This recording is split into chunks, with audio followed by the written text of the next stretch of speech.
So Calvin, we're here in Vegas. You're headlining at Hakkasan as a DJ.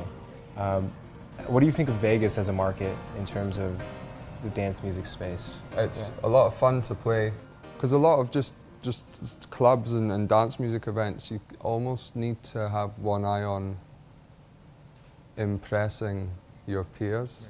So Vegas is nice for me because I can play a few more musical song things and club things and the reaction will be good. And it's kind of, in that respect, a bit challenging as well because it's like, if you play too much hardcore club music, people aren't going to like it because there's a lot of casual, just club goers, you know, they're not all electro EDM heads. I just saw a 6-story picture of you on the side of the MGM. Yeah. But I wanted to talk about your background and where you came from. And there's a story, I mean, I heard you worked at a supermarket. I worked in a couple of supermarkets. Like when I first left school, I wanted to do music, but I didn't particularly want to go on like a training course for music because I was like 17 and thought I knew everything already. At first I was in a fish factory for a year, and then I got laid off on my birthday, then I got a job at Safeway, which was less smelly, but worse paid. Saved up £4,000 and then moved to London, trying to find singers for all these instrumentals that I made. And I ended up finding one in a year, which wasn't really enough. Ran out of money, went back to Scotland, no job, back in with mum and dad. I started messing around with music just for fun, rather than music to try and get a record deal, which is what I was doing before.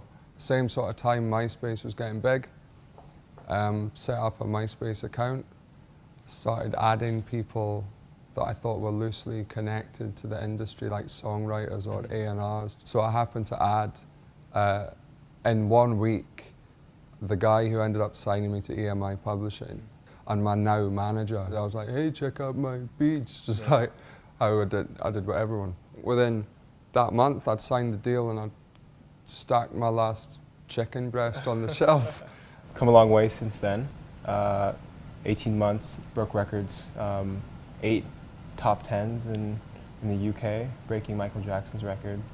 So how has that transition been over those last couple of years? Well, when I first started, I was singing all the songs, as well as producing and mixing and all that kind of stuff. I managed to get maybe 3 years out of that before I just wanted to stop everything altogether, which I did in the end. I was just like, I need to get rid of all this and get back to just making music again, because so much of my effort was on the live show, which I didn't truly sort of believe in. It would be me singing and it was horrendously uncomfortable. I didn't think it was that good.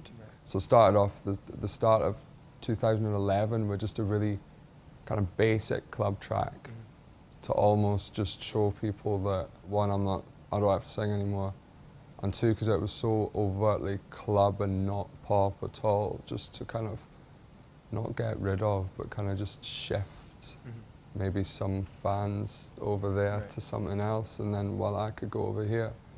And then it just kind of rolled on, and every time I made a track, we put it out, just bang, bang, bang. Reinvented yourself, and that's not really easy to do in this business. Yeah, especially when you keep the same name. It's all right here. The reason I've been, I think, most successful here is, one, because the rise of dance music has been astronomical in the last 3 years, and I happen to be at the right place at the right time.